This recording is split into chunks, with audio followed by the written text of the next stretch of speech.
Deep within the bowels of the earth, an ancient evil stirred. It lay dormant for millennia, its slumber undisturbed. Until now, a cosmic tremor, a ripple in the fabric of reality awakened the entity. Its name, if it ever had one, was lost to time. It was a being of pure psychic energy, its form beyond human comprehension. Its awakening sent out a psychic shockwave. It rippled through the planet, through the very essence of life itself. This was not a physical wave. This was something far more insidious. It was a psychic seduction, a siren's call to the deepest recesses of the human psyche. This ancient entity, this Eldritch Horror, sought to mold humanity in its image. Its influence was subtle at first, a whisper in the back of the mind, a fleeting sense of unease. But like an insidious vine, it began to take root, twisting thoughts, warping desires. The world would never be the same. The horror was awake, and it was hungry. Dr. Eleanor Vance was a woman of science. Logic was her religion, reason her gospel. A celebrated geneticist, her work had the potential to revolutionize medicine, to eradicate diseases that had plagued humanity for centuries. She was a beacon of progress, a shining star in the scientific community, but even the brightest stars can be consumed by darkness. When the psychic wave washed over the earth, Dr. Vance felt it. It began as a strange pull, an unexplainable fascination with the unexplored potential of the human genome. Her research took a dark turn. What began as a noble pursuit to cure diseases transformed into an obsession with unlocking the secrets of human evolution itself. Unbeknownst to her, she was dancing to the tune of an ancient malevolent force. The whispers had begun, the Ancient One was watching, and Dr. Vance, the brilliant geneticist, was its chosen instrument. Dr. Vance's once sterile lab became a sanctuary of the macabre. Gone were the pristine white walls and organized shelves. In their place stood a chaotic tableau of bubbling beakers, dissected specimens, and scribbled notes that bordered on the insane. Sleep became a luxury she could no longer afford. The whispers kept her awake, a constant stream of cryptic suggestions and unsettling commands.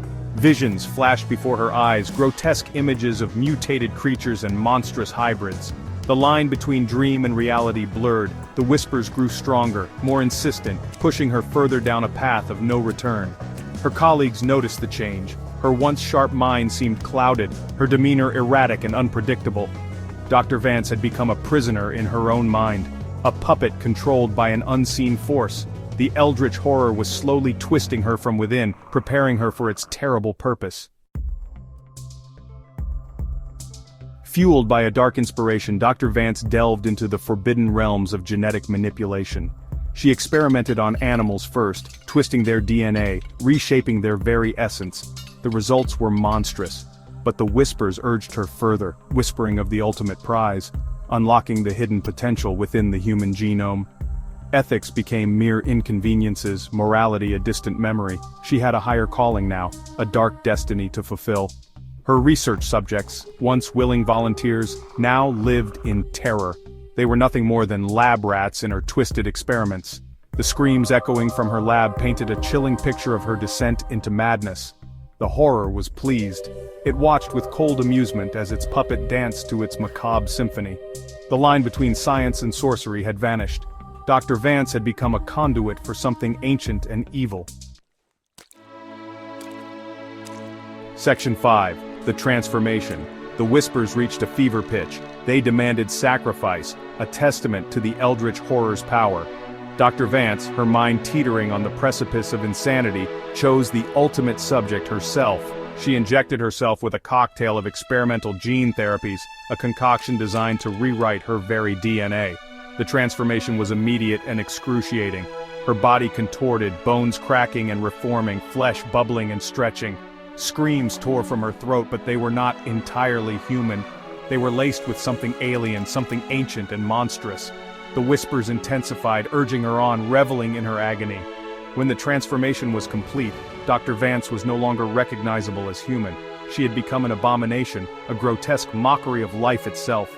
The creature that stood in her place was but a vessel, a hollow shell inhabited by the will of the Eldritch Horror. Section 6. Unnatural Selection. The creature that was once Dr. Vance emerged from her lab, no longer bound by human morality or restraint. She was the harbinger of a new era, a herald of the Eldritch Horror's reign. Her touch was corruption, her gaze madness. Those who dared to meet her eyes felt their sanity unravel, their minds succumbing to the unseen influence of the ancient entity. She began to spread her corruption, releasing her twisted creations upon the world. Monstrous hybrids stalked the night, their very existence a testament to the Eldritch Horror's growing power. Humanity, blind and unaware, was ill-prepared for the nightmare that awaited them. The creature that was once Dr. Vance, now a puppet of the ancient entity, had become the architect of their doom. Section 7. The Abyss gazes back. Panic spread like wildfire as the horrifying truth became undeniable. The creatures, grotesque parodies of humanity, multiplied with alarming speed, their numbers swelling with each passing night.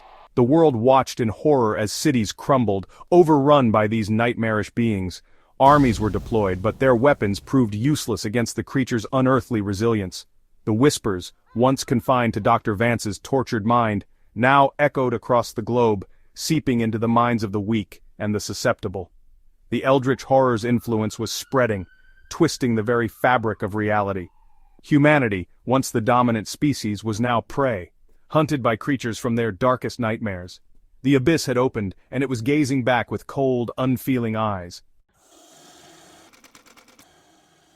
Section 8. Humanity's Final Hour. The world descended into chaos. Governments toppled, cities burned, and the very foundations of civilization crumbled. The air was thick with the stench of death and decay. The few remaining survivors huddled in fear, praying for a miracle that would never come. The Eldritch Horror's grip on the planet tightened with each passing moment.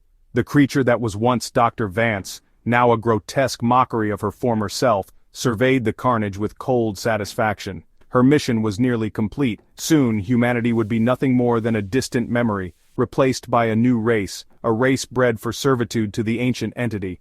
The end was nigh. The whispers promised oblivion, and oblivion was what humanity would find. Section 9. A new breed dawns. From the ashes of the old world a new order arose. Gone were the sprawling cities and bustling metropolises of humanity's reign. In their place stood twisted structures of bone and flesh, pulsating with an eerie, otherworldly light. The creatures, once Dr. Vance's abominations, now walked the earth as its new masters. Their forms, monstrous and grotesque to human eyes, were the embodiment of the Eldritch Horror's will. And at the heart of this new world, the creature that was once Dr. Vance reigned supreme. Her humanity had long since been extinguished, replaced by a cold, alien intelligence. She was the queen of this new world, the puppet master controlling her grotesque creations. The Eldritch Horror's plan had come to fruition. Humanity was no more. In its place stood a new breed, a race forever bound to serve the ancient entity that had orchestrated their creation. The earth belonged to the creatures now, and it would remain theirs for an eternity.